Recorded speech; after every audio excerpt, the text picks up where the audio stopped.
निर्भीड निष्पक्ष वृत्तांकनाचा बुलंद आवाज, राजसत्ता न्यूज।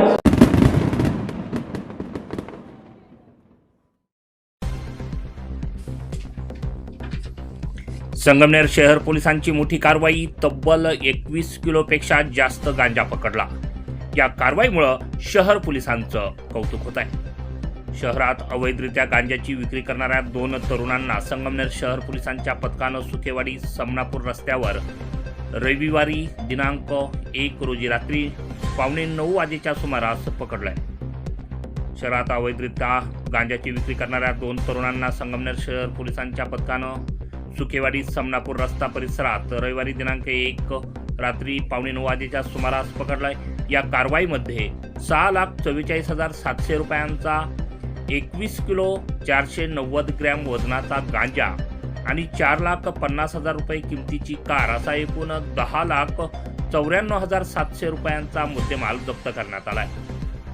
याबाबत शहर पोलिसांकडून मिळालेली माहिती अशी आहे की पोलीस उपनिरीक्षक Shrikant Sawant, police head constable Baba Satpute, police constable Vijay Khule, Rahul Pande, Vijay Agalawe, Rahul Nagare, Atul Unde, Rahul Kshirsagar Khedkar यांचं पथक रात्री गस्तीवर असताना दोघेजण गांजाची अवैधरित्या विक्री करत असल्याची गोपनीय माहिती पोलीस निरीक्षक समीर बारवकर यांना समजली होती।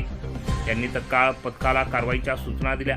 त्यानुसार उपविभागीय पोलीस अधिकारी डॉक्टर कुणाल सोनवणे आणि पोलीस निरीक्षक बारवकर यांच्या मार्गदर्शनाखाली 9:15 वाजेच्या सुमारास सुकेवाडी समनापूर रस्ता परिसरात प्रथमेश उर्फ भैया पोपट राऊत वय वर्ष 26 राहणार घुलेवाडी आणि प्रथमेश सुरेश गोलवड वय वर्ष 21 राहणार शिर्डी यांना पाठलाग करून पकडलं आहे।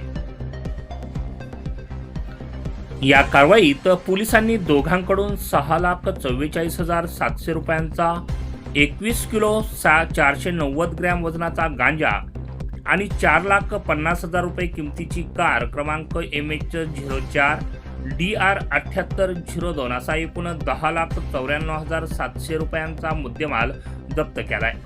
या प्रकरणी पोलीस कॉन्स्टेबल विजय खुळे यांनी दिलेल्या फिर्यादीवरून वरील दोघांवर गुन्हा दाखल करण्यात आला आहे। पुढील तपास पोलीस उपनिरीक्षक श्रीकांत सावंत हे करत आहेत। दरम्यान यातील प्रथमेश राऊत हा सुकेवाडीसह इतर 2 गांजांच्या गुन्ह्यात फरार आरोपी होता। आता त्याला पकडण्यात शहर पोलिसांना मोठं यश मिळालंय। राजसत्ता न्यूज ब्युरो, संगमनेर।